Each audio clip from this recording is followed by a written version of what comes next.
लागि त्यस्तो सोफिया साथी गर्नु छैन रे सोफियाले त तपाईले जबरजस्ती अर्को केटासँग बिहे गरिदिनु खोज्नु भयो रे आफूले मन परेको केटासँग बिहे गर्न नपाएपछि म किन बाँच्नु मर्दिन्छु भन्दै हिँडेको छ रे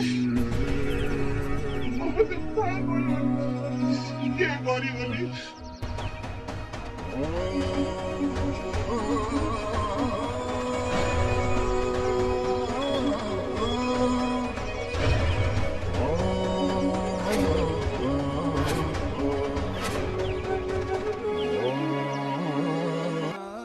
साथीहरु स्वागत छ मेरो यो नेपाली सिरियल रिभ्यू युट्युब च्यानलमा। आज यो भिडियोमा हामी कान्छी सिरियलको बारेमा के भइरहेको छ भन्ने विषयमा छलफल गर्नेछौँ। यदि यो रिभ्यू भिडियो मन पर्यो भनेर कमेन्ट गरिदिनु होला, साथै च्यानललाई सब्स्क्राइब पनि गरिदिनु होला भन्दै लागौं भिडियोतर्फ। आखिरी अब त कान्छी र सागर त मिलेर एक भएका छन्। कान्छी, सागर अनि कान्छीको परिवार सबै खुसी छन्। कान्छीको भाइ कान्छो भने यतिखेर निकै तनावमा थिए। आफ्नो प्रेमिका सोफियालाई आफ्नो बुबाले नराम्रो गर्न थालेपछि सोफिया मर्नका लागि जङ्गलमा जान्छन्। अन्तिम पटक कान्छालाई फोन गर्छु भनेर फोन गरिन्। कान्छा, अब म हरिसँग अन्तिम पटक कुरा गर्दैछु। अब म बाँच्दिन, मर्छु। बाँचेर नि के गर्नु? न बुबाले राम्रो गर्नुहुन्छ न त तपाईँले भन्दा कान्छा एकदमै आत्तिएका थिए अनि घरमा आएर दिदीलाई अर्थात् कान्छीलाई आफ्नो भाइले सोफियासँग कुरा गर्न दिए। नानी, तिमीले के गर्यौ यस्तो? मैले तिमीलाई पहिले भनेको होइन यस्तो काम गर्नु हुँदैन भनेर भनिन् कान्छीले। तिमीलाई म तिम्रो हात माग्न आउँछु भनेर कान्छीले भनिन्। अनि सागर, कान्छी र कान्छो भाइ भएर माग्न जाँदा सोफियालाई रुखमा झुन्डिएको देख्छन्।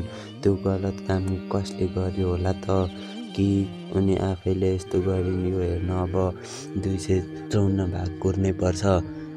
त्यो रुखमा झुन्डिएको लास त्यही सोफियाको नै थियो कि अरूकै थियो? कसैले डर देखाउनको लागि यस्तो गरेको हुन सक्छ। अब सत्य रहेछ भने कान्छा र उसको बुबाको के हालत होला कमेन्ट गर्नुहोला। यता कान्छी र सागरलाई एकदमै धेरै दुःख दिन्छु भनेर निस्केकी प्रियालाई अब जुने र प्रियाको बोयफ्रेन्डले त्यो जङ्गलमा भेट्छन् होला त साथीहरू। अनि सागरले आफ्नो आमाको सबै वास्तविक कुरा थाहा पाएपछि सागर भने धेरै रोए।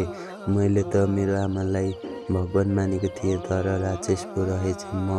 अब आमालाई आमा भन्न लायकको भए मेरो सब थोक कान्छी नै पो हो रहेछन्। यत्रो समय म हराउँदा पनि मेरो भाइ छोरीको हेरचाह गरिन् अनि मलाई पनि खोजेर आज जीवित भेटे। म कति भाग्यमानी रहेछु भनेर सागरले भने। अब साथीहरू, तपाईँहरूको मनमा कस्तो प्रश्न उठ्यो त? अब सागरले आमालाई खोजेर के गर्छन् होला? अब सोफियालाई कसले यस्तो गर्यो भनेर थाहा पाउँछन् होला त? कमेन्टमा लेखिदिनु होला। अनि यो भिडियो कहाँदेखि हेर्नुभयो त कमेन्ट गर्नुहोला। अनि यो भिडियोलाई एक लाइक, एक सेयर, सब्स्क्राइब गरिदिनु होला भन्दै आजलाई बिदा हुन्छु। धन्यवाद।